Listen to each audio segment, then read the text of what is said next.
The Council on Foreign Relations recently released a task force report on U.S. Taiwan relations in a new era.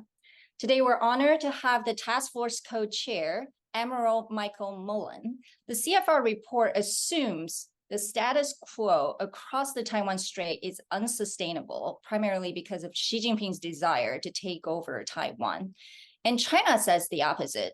It says it is the US and Taiwan that are changing the status quo.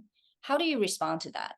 I think that's the essence of the challenge right now. In many ways, we're just talking by each other. And that's what part of what we hope this report would do, would stimulate an engagement across a host of issues inside this very, very complex issue that is Taiwan.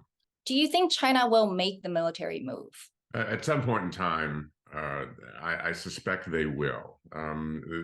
Certainly with this leader, different from his predecessors, this leader being Xi Jinping, has made it pretty clear that we cannot continue specifically along the lines of where we've been. China's been very aggressive and active in isolating Taiwan economically, diplomatically, politically, as well as militarily.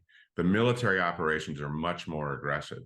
When I'm asked about an invasion in Taiwan from China, there's only one person on earth that knows the answer to that question, and that's the president of China. That's Xi Jinping.